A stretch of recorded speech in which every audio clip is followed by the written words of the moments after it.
بسم الله الرحمن الرحيم معاميشنا شرفت له صحابتنا شرفت له ولا ليال soo dhawaada waxa maanta idin haynaa sida aad horeyba nooga barateen dhul iib ah dhulkan iibka ah waxa uu ku yaalaa magaalada Muqdisho si gaar ah waxa uu ku yaalaa degmada Kaxda oo kamid ah degmooyinka gobolka Banaadir si gaar ah waxa uu ku yaalaa degmada Kaxda xaafadda loo yaqaan Kaxlabaad ama suuq labaad ee Kaxda waa sida dadka u yaqaanaan dhulkaani waa dhul nus boos ah cabirkiisa waa 20 lagu dhuftay 10 dhinacna wuxuu u yahay 20 mitir dhinacna wuxuu u yahay 10 mitir waxa uu haystaa jid weyn oo 30 ah oo waliba jaay ah sida uga jeedaan muuqaalka waa meel deegaan ah oo camiran booskan waxa ka dhisan 4 qol oo jiingad nooca loo yaqaan bacyaraha ah waa meel ma sha Allah deegaankeeda fiican yahay kirada loogu jiro qolkii waa $25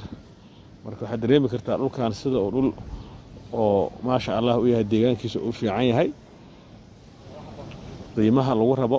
booskan hadii aan ka hadalno waxa lagu rabaa $33,000 oo Mareykan ah kaliya waxa ka furan heshiis lacagtaas waxa la jirta lacagta dalaalka wax kale oo lagu soo raacanayo malaha arka faa'iideysi wacan gurigaas waa guri macquul ah oo guriga baabuurka ag yaalo oo jeengadaha idin muuqda ah albaabka yar leh ka faa'iideysi wacan waa fursad ma sha Allah guriga hadii uu deegaan fiican leeyahay qofkii degayana waa anfacaya qofkii maxaa laha mustaqbal ka rabana waxa uu kordhana waa anfacaya wali wajid fiican ayuu sii leeyahay marka insha Allah in lagu qasaarna rajeynayna ka faa'iideysi wacan anaga shirkadda Dal Real Estate hadii aan nahay waxa diyaar u nahay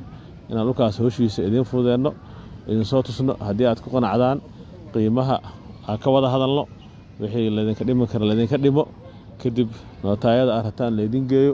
dhulkan dokumentigiisana wax dood ah bas wax war ah oo ka taagan malaha waa dokumenti la hubo la isku haleyn karo ma sha Allah qofkii gato nasiib ayuu leeyahay dhihi karnaa guri ayuu gatay